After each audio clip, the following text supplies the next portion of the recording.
안녕하세요. 반갑습니다. 기억법 39강 시작하도록 하겠습니다. 지난 시간까지 여러분들 낱말 공식 익히셨고요. 이번 시간에는 낱말 공식을 이용을 해서 구한말에 있었던 여러가지 주요 사건들을 암기해보는 그런 훈련을 하도록 하겠습니다. 내용은 지금 보시는 바와 같이 이렇게 1866년 병인 양요부터 1910년 경술국치까지 발생했던 주요한 사건들 연도와 함께 공부를 해보도록 하겠습니다. 일단 우리가 그 기본장주와 훈련을 안 한 지가 몇 시간이 됐죠. 그래서 이번 시간에 기본장주와 훈련을 이어서 해보도록 하겠습니다. 기본장주와 훈련을 어디까지 했느냐 하면 기본장주와 훈련 9회 50번까지 했어요. 그래서 이번 39강에서는 기본장주와 훈련 9회 51번부터 50개 99번까지 해보도록 하겠습니다. 50개가 아니고 49개죠. 기본장주와 훈련 빨리빨리 해보고요. 그리고 우리가 오늘 조금 전에 말씀드렸던 구한말에 있었던 주요한 사건들을 낱말 공식을 활용해서 한번 암기해 보고요. 그러한 낱말 공식에 의한 숫자 변환 능력을 한층 더 업그레이드 시켜보도록 하겠습니다. 자, 기본장주 훈련 시작하겠습니다. 50번부터 하겠습니다. 이제 39강 정도 왔으니까 속도를 조금 내봐도 되겠죠? 그죠? 여러분들 한번 집중해서 따라와 보세요. 자, 기본장주 훈련 시작합니다. 그림 보고 바로바로 하도록 하겠습니다. 51번 고래죠. 고래 등 위에서 축구를 하고 있습니다. 축구하는 장면 상상해 보세요. 52번 미역 뒤에서 운동회가 열렸어요. 운동회. 53번 암석은 돌고래가 와서 코로 콕콕 찍고 있습니다. 돌고래. 54번 물고기가 편지를 물고 가고 있습니다. 편지. 55번 오징어가 오징어한테 홍시를 던졌어요. 홍시. 56번 불가사리 위에는 단풍잎이 덮여져 있습니다. 단풍. 생김새가 비슷하죠? 단풍잎하고 불가사리하고. 자, 57번 해파리가 호박을 먹습니다. 호박. 58번 상어가 목도리를 하고 있습니다. 목도리. 59번 말미잘 옆에는 눈사람이 서 있어요. 눈사람. 되셨습니까? 확인 들어갑니다. 51번. 52번. 53번. 54. 55. 56. 57. 58. 59. 되셨나요? 대답이 다 되십니까? 제가 그 복습 안 시켜드려도 되시나요? 어떠세요? 51번 축구. 52번 운동회. 53번 돌고래. 54번 편지. 55번 홍시. 56번 단풍. 57번 호박. 58번 목도리. 59번 눈사람. 되십니까? 좋습니다. 되셨을 거라 믿고 넘어가겠습니다. 60회 장입니다. 시작합니다. 60번 주머니가 이 천정에 달려있다고 생각해 보세요. 주머니. 따라하세요. 소리내서 하시는 겁니다. 적극적으로 하십니다. 61번 비행기에서 양배추가 떨어집니다. 양배추. 자, 52번 집 지붕 위에 굴뚝을 만들었어요. 굴뚝. 굴뚝. 자, 63번 절벽에는 두부가 얹혀져 있습니다. 두부. 두부. 64번 필에 친 끝까지 홍수가 났어요. 물에 잠겼습니다. 홍수. 홍수. 자, 65번 등대에서 사람들이 싸움을 하고 있어요. 전투를 하고 있습니다. 전투. 병사들이 전투를 하고 있습니다. 전투. 66번 등대 창문에는 팔찌를 걸어뒀어요. 팔찌. 팔찌. 자, 67번 갈매기들이 고속버스에 부딪혔습니다. 고속버스. 고속버스. 자, 유람선에는 여객기가 착륙을 해요. 여객기. 여객기. 69번 요트에는 시계가 달려 있습니다. 시계. 시계. 되셨습니까? 확인해 볼까요? 60번 주머니. 대답할 시간 지금 3초 드리고 있습니다. 3초. 61번 양배추. 62번 빨리빨리 생각하고 대답해 보세요. 굴뚝. 63번 두부. 64번 홍수. 65번 전투. 66번 팔찌. 67번 고속버스. 68번 여객기. 69번 시계. 좋습니다. 잘 되시죠? 넘어갑니다. 계속 집중하세요. 70회 장입니다. 자, 70회 장 70번 역도 선수가 뒤에서 역도하고 있다고 상상해 보세요. 역도. 역도. 71번 토성은 필름으로 칭칭 감았습니다. 필름. 필름. 72번 외계인이 오르간을 연주합니다. 오르간. 오르간. 73번 비행 접시에 비스킷을 싣고 있습니다. 비스켓. 비스켓. 74번 우주인은 거울을 보고 있습니다. 거울. 거울. 거울. 자, 75번 우주선에는 귀걸이가 달려 있습니다. 귀걸이. 귀걸이. 자, 76번 로봇 위에는 그 케이블카가 떨어졌어요. 케이블카. 케이블카. 77번 인공위성은 대학교에 기증합니다. 대학교. 대학교.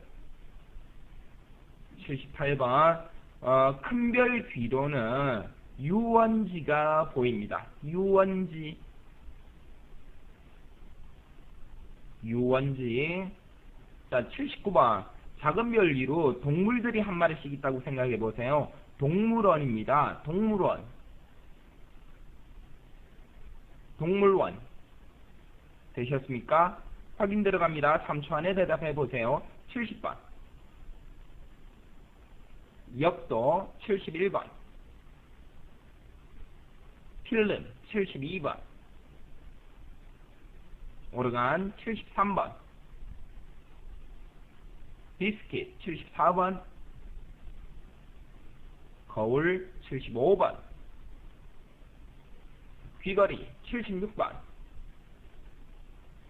케이블카. 77번 대학교. 78번 유원지 79번. 동물원. 자, 잘 되시죠? 넘어갑니다. 집중 계속합니다. 자, 80의 장입니다. 80번. 이 한쪽에, 왼쪽 모퉁이 한쪽에 주유소가 있다고 생각해 보세요. 주유소. 80번 주유소입니다. 주유소.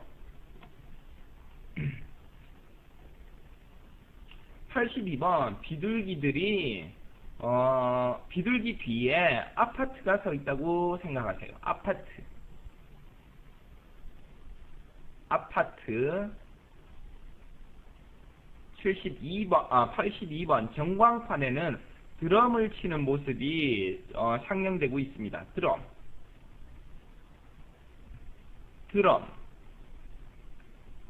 83번. 조명기 위에는 모기들이 앉아 있습니다.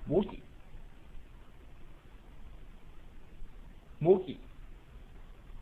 자, 84번. 스타디움에는 배짱이들이 관람석에 앉아 있어요. 배짱이.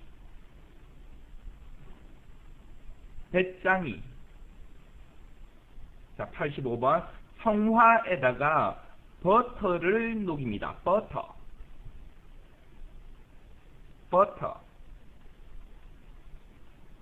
자, 86번. 심사위원들이 물고기를 안고 있어요. 물고기.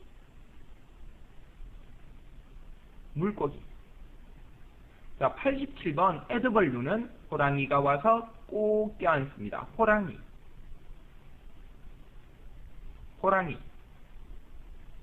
자, 88번. 태극기에는 군밤을 쌓아둡니다. 군밤.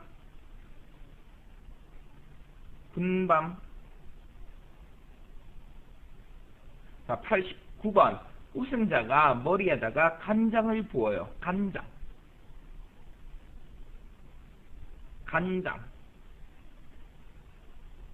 좋습니다. 확인합니다. 80번. 81번. 80번 뭐죠? 주유소죠. 81번은요? 아파트죠. 82번. 드럼. 83번. 모기. 84번. 배짱이. 85번. 버터. 86번. 물고기. 87번. 호랑이. 88번. 군밤. 89번. 간장. 넘어갑니다. 집중 계속합니다. 자, 90의 장. 90번. 구두수선공 이 바닥에 빨간 고추를 말리고 있습니다. 고추. 91번. 대머리 위에는 식탁을 이고 있습니다. 식탁. 자, 92번. 망치로 한복 저고리를 두들겨요. 저고리.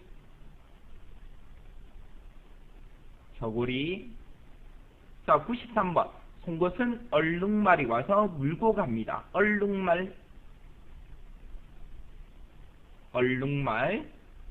자, 94번. 팔은 두더지가 와서 깨물고 있습니다. 두더지.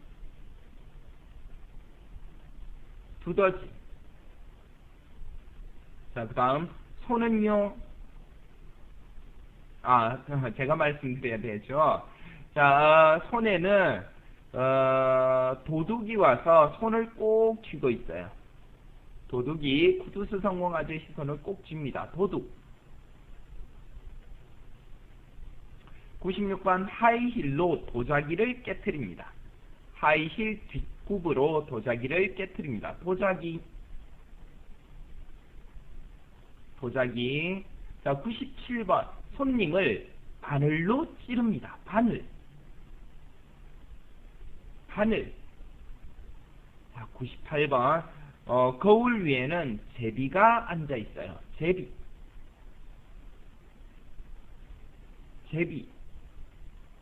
자, 99번. 샌달 옆에는 오아시스가 보입니다. 오아시스. 자, 확인 들어갑니다. 90번. 고추. 91번. 식탁. 92번. 저고리. 93번. 얼룩말. 94번. 두더지. 95번.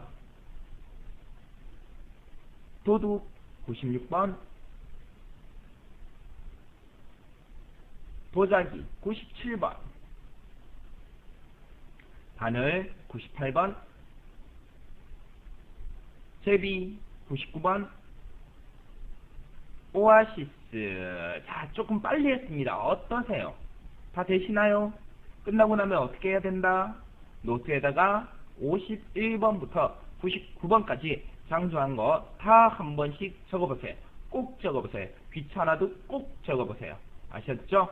오늘의 본진도 나가도록 하겠습니다. 오늘은 낱말 공식으로 구한말 주요 사건 외우기가 되겠습니다. 자, 표시를 해볼까요? 낱말 공식으로 구한말 주요 사건 연도 외우기 이렇게 됩니다. 낱말 공식 여러분들 잘 익히셨죠? 자, 한번 낱말 공식 확인해 볼까요? 66번 낱말 공식 뭐죠? 밥입니다. 밥. 71번은요. 낱말 공식이 뭐죠? 사과. 사과 되셨습니까? 76번은요. 삽. 82번은요. 안경. 84번은요. 알. 94번은요. 자라. 95번은요. 잠자리. 04는요. 찰흙이죠. 05는요. 치마. 07은요. 칫솔이었죠. 자, 07은 했고 10은요. 가축입니다. 이렇게 지금 여러분들이 모니터에서 보고 계시는 바와 같이 낱말 공식을 이용을 해가지고 구한말, 조선 말기 때 있었던 여러가지 사건들, 경술, 국치까지를 연도를 이렇게 변환을 할 수가 있습니다. 이렇게 변환을 해두면 낱말 공식을 이용을 해서 굉장히 쉽게 암기를 할 수가 있다는 거죠. 아셨습니까? 그런데 요 밑에 글 좀 보실래요? 연대사를 기억할 때 주의해야 할 점은 이렇게 나와 있습니다. 연대사를 기억할 때 주의해야 할 점은 위와 같이 뒤의 10자리 연대만 기억한다는 것입니다. 이렇게 되어 있습니다. 그래서 예를 들어서 1876 이렇게 하면 앞에 1800년대 연도는 빼준다는 거죠. 왜냐하면 18이라고 하면은 강이 되는데 강과 단어 76번 예를 들어서 1876번은 강과 삽 이 두 가지를 떠올려야 되죠. 이렇게 두 가지를 떠올리게 되면 오히려 정확하게 기억을 할 수는 있지만 효율이 떨어지게 됩니다. 그래서 1800년대에서 1910년대까지 일어난 사건이라고 기본적으로 어느 정도의 틀을 제시해 준 다음에 나머지 뒤에 두 자리만 연대를 기억할 때는 낱말 공식을 이용해서 변환을 해주시게 되면 가장 효율성 높은 그 학습을 하시게 되더라 이겁니다. 그래서 여러분들 고민하지 마시고요. 연도를 변환을 한다거나 이렇게 짝수 자리를 4자리만 암기를 하실 때는 순서가 쭉 나열이 되는 한도에 있어서만은 뒤에 두 자리만 낱말 공식을 이용을 해서 변환을 해서 학습을 한다. 요걸 꼭 기억을 해주세요. 아셨습니까? 이렇게 학습하는 것이 가장 좋습니다. 여러 가지 주요 사건들이 있는데 한번 볼까요? 1866년에 병인양요가 있었죠. 낱말 공식 활용에 뭐라고 적혀 있습니까? 프랑스 병자들이 밥 먹고 쳐들어옴 이렇게 해두고 있습니다. 병인 양요. 프랑스인들이 우리나라 강화도 쪽으로 군함을 가지고 들어온 침략해온, 침략이라고 표현은 좀 그런가요? 아무튼 해서는 안 될 침략 행위를 해온 사건입니다. 발단은 뭐였죠? 대원군이 천주교도들을 굉장히 탄압을 하죠. 그래서 천주교 프랑스 신부를 죽이기도 하고 우리나라 천주교도들 약 8,000명 정도가 되는 천주교도들을 죽입니다. 이게 발단이 돼서 프랑스에서 군대를 파견한 것이 병인 양요가 되고요. 우리나라가 물리치게 되고 대원군은 쇄국 정책을 강화하게 되죠. 여러 곳에 프랑스 군인들을 물리쳤다는 척화비도 세우고요. 그렇게 됩니다. 그런 간단한 내용이고요. 자세한 내용은 여러분들이 따로 공부를 해주세요.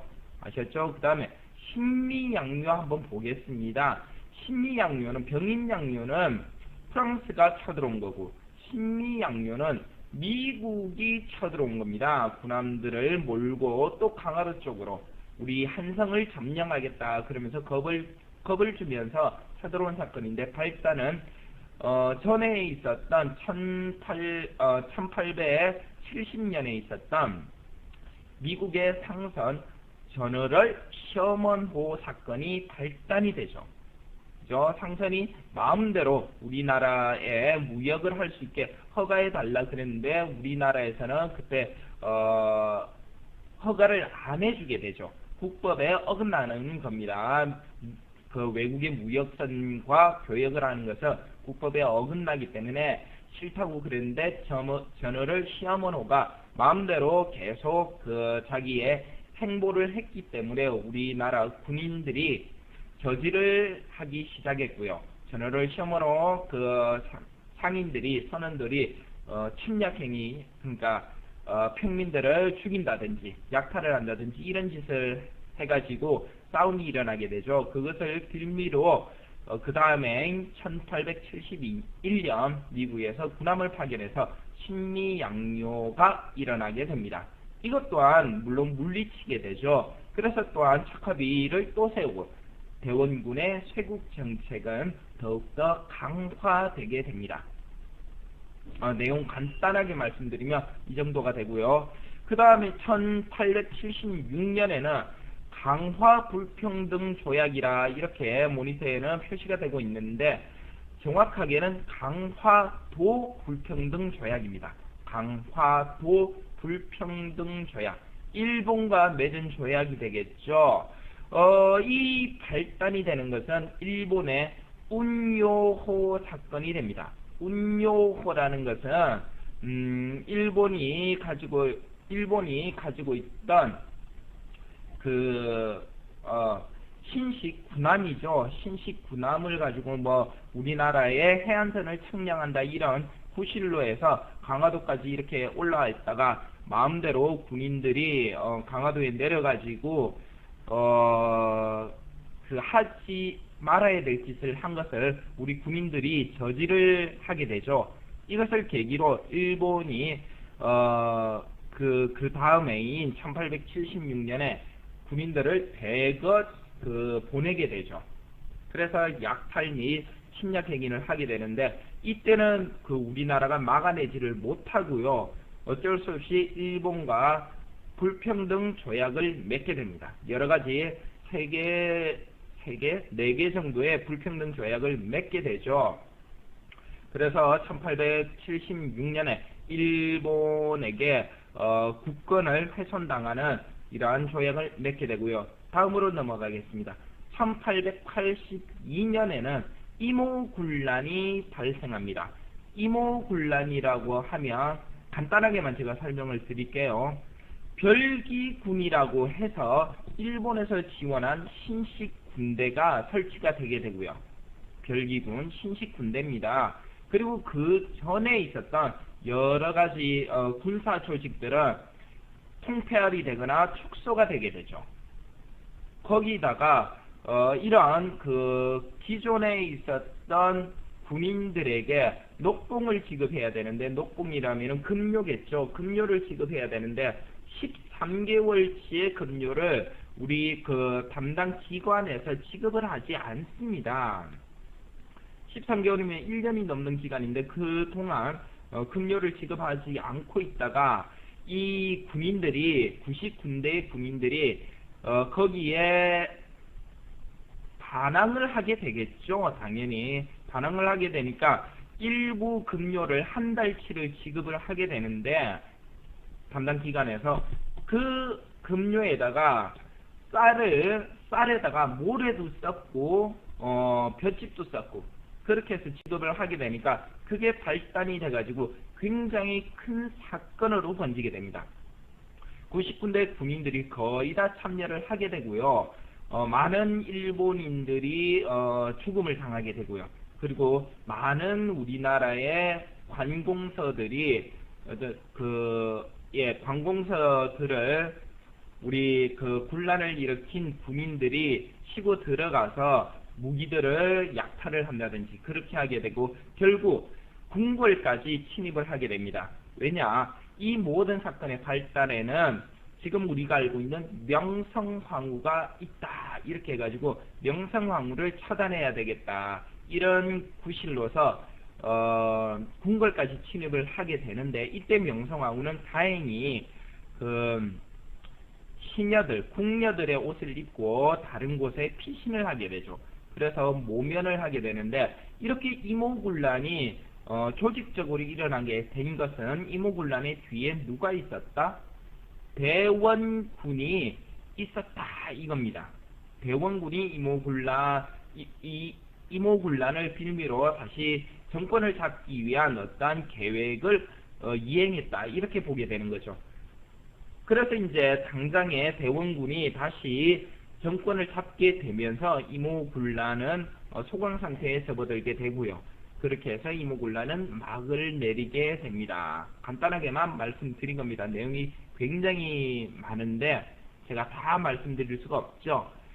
1884년에 갑신정변이 일어납니다.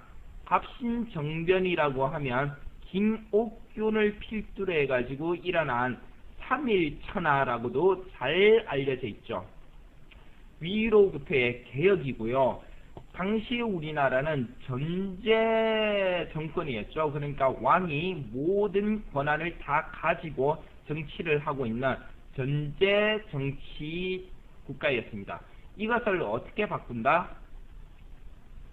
이것을 입헌군주제로 바꾸고자 하는 것이 갑신정변을 주도했던 김옥규 이하 서재필까지 해서 이런 분들의 정변을 일으킨 의였습니다. 하지만 3.1천하로 끝나게 되죠. 그 이유는 뭐다?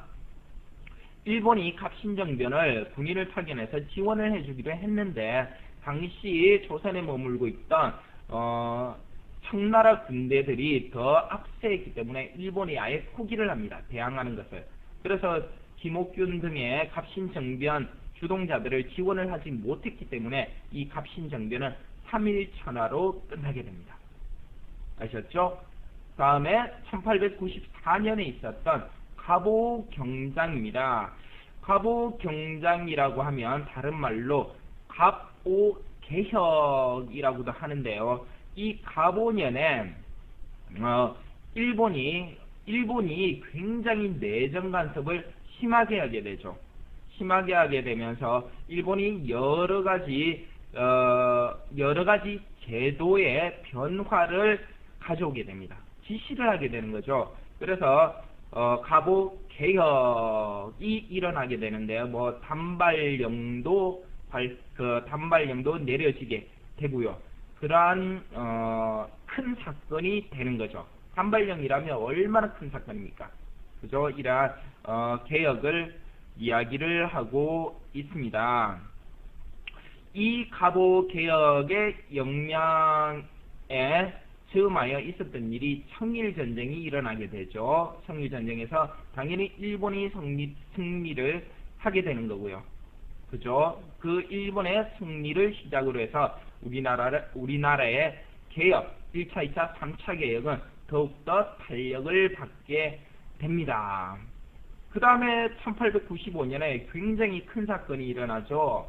을미사변이 일어납니다. 을미년에 사변. 어떤 일이었죠? 명성황후가 일본 자객들에 의해서 시해를 당하는 사건이 일어납니다. 명성황후는 어떻게 했죠? 그렇죠. 우리나라가 일본, 러시아, 중국 사이에서 어떠한 세 나라의 힘의 균형을 맞춰가면서 우리나라의 그 조선의 실제적인 권력을 계속 이어나가고자 했던 굉장히 많은 그 수를 뒀던 그런 분인데, 이분이 결국에 러시아 쪽과 친밀한 관계가 이루어지니까 일본에 눈밖에 나게 되는 거죠. 그래서 일본이 명성황후를 결국 제거하게 됩니다. 그게 바로 을미사변입니다. 아셨죠? 다음에 1904년에는 일본이 황무지 개간권을 요구하게 됩니다. 이게 뭐죠? 우리나라 국토에 있는 황무지를 자기네들이 와서 개간을 하게 해달라, 이런 요구를 하게 되죠. 그럼 결과적으로 어떻게 되죠? 우리나라 조선 사람들이 조선에 있는 황무지를 개간을 하면 조선인 땅이 되는데, 일본인들이 들어와서 조선의 황무지를 개간을 하면 자기네 땅이 되는 거죠.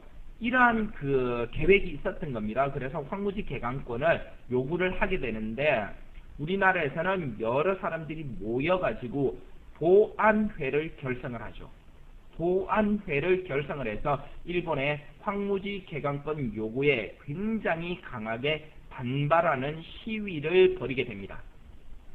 굉장히 강하게 반발을 했어요. 그래서 보안회의 이런 반발과 시위 덕분에 일본의 황무지 개간권 요구는 받아들여지지 않게 됩니다. 아셨죠? 다 국권을 수호하기 위한 여러 가지 운동들이 일어나는 모습들을 보여주고 있습니다. 그리고 1905년에 을사조약이 일어납니다. 을사조약, 제2의 불평등 조약이라고 이야기되어지고요. 강화도 불평등 조약이 제1의 불평등 조약이라면 제2의 불평등 조약은 을사조약이다, 이렇게 이야기할 수가 있습니다. 얼마나 불평등 조약이냐 하면, 을사조약의 주된 내용은 한국에, 우리 조선에, 죄송합니다, 자꾸 제가 구한말 이야기를 하면서 자꾸 한국, 우리나라 이렇게 표현을 하는데 여러분들이 이해를 좀 해주시고요. 그 당시에 조선의 외교권을 박탈하고자 하는 게 을사조약의 주된 내용입니다.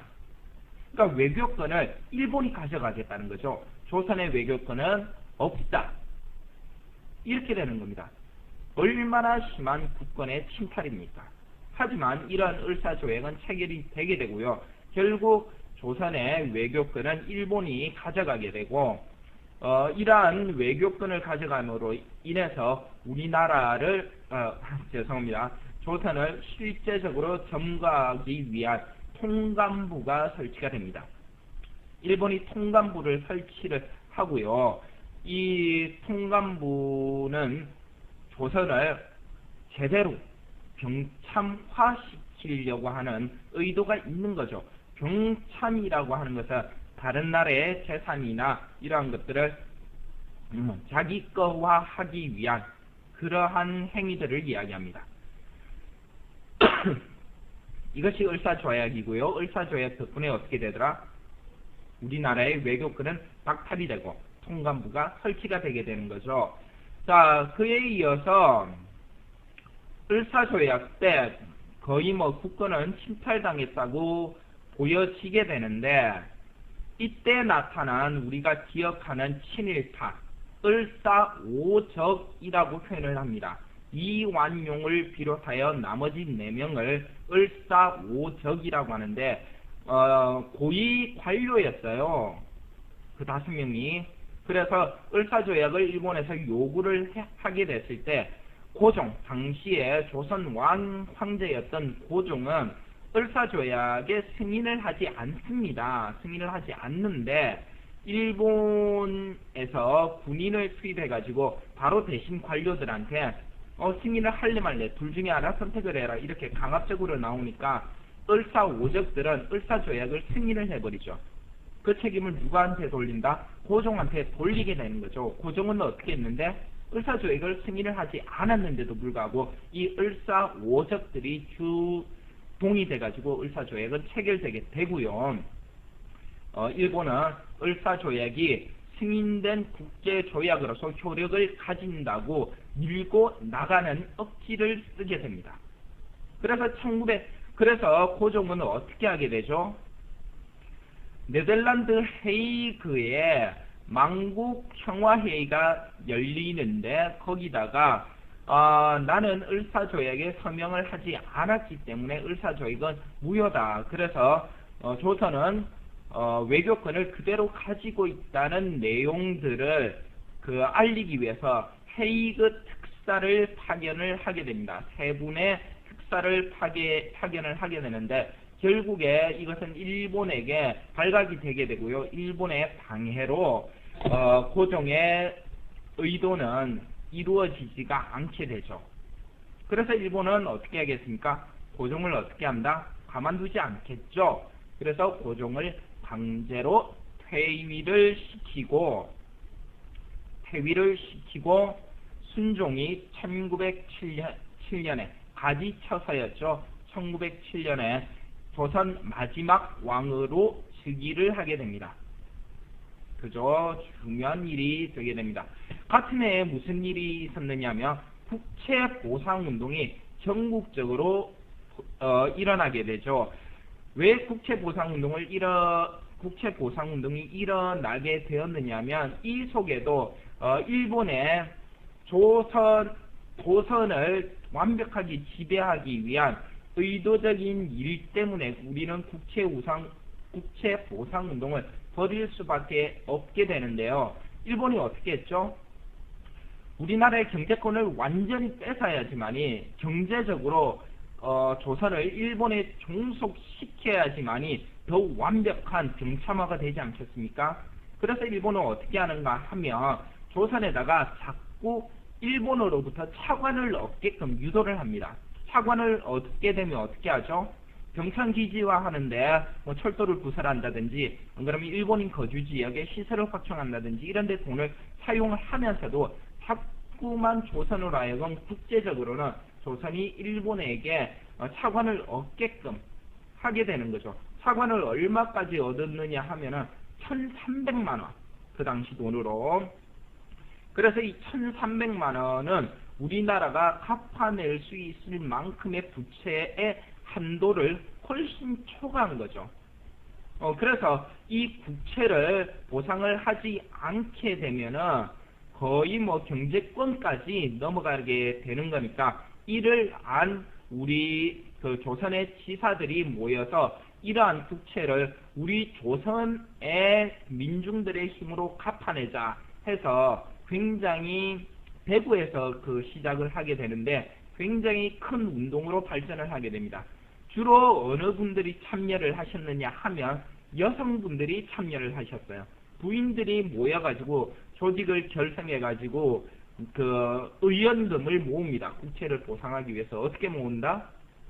자기들이 가지고 있는 폐물들, 여성분들은 폐물들이 있겠죠. 폐물들을 모으는 겁니다. 심지어는 그 당시 가장 하층민이었던 여성들, 지생들까지 모여서 부인회를 조직하고 자기들의 폐물을 국채 보상운동을 위해서 의연금을 모으게 되죠. 굉장히 활발한 운동이었는데 이 또한 결국 일본의 강압적인 탄압에 의해서 무산이 되게 됩니다. 국채보상운동 또한 우리나라의 국권을 지키기 위한 민중적인 운동이었다. 이렇게 보시면 되시겠죠. 그리고 가장 가슴 아픈 일이 1910년 경술국치. 어떻다? 조선의 모든 주권을 일본에게 뺏기게 되는 경술국치가 1910년에 일어나게 됩니다. 그래서 1910년부터 1945년까지 36년간 우리나라는 일제 식민지로서 암울한 암흑의 시기를 보내게 되는 거죠. 자, 여러분들, 오늘은 그 강의 시간이 한 10분 정도 초과가 됐어요. 이걸 다음 시간에 이어가지고 설명을 해드릴까 하다가 그냥 한 10분 정도 초과해서, 일단 구한말에 있었던 우리가 암기를 해야 될 사건들에 있어서 간략하게 설명을 드렸고요. 이 정도만 알고 계시더라도 여러분들 적지 않게 도움이 되시리라 믿습니다. 아셨죠? 자, 본격적으로 이 그 낱말 공식을 활용한 구한말 주요 사건 연도 외우기는 다음 시간 40강에서 해보도록 하고요. 병인 양료부터 경술국지까지 지금 여러분들 모니터로 보고 계시는 내용들 궁금하신 부분들은 조금 더 백과사전이라든지 찾아서 내용을 확인을 해주세요. 아셨죠? 자, 이번 시간에 수고하셨고요. 여러분들 병인양료부터 경술국지까지 제가 드린 말씀 정도의 내용은 꼭 알고 계셔야 됩니다. 아셨죠? 그럼 그 공부를 좀 해주시고요. 다음 시간에 계속해서 훈련을 하도록 하겠습니다. 자, 기억법 39강 여기서 마치겠습니다. 차렷, 경례, 수고하셨습니다.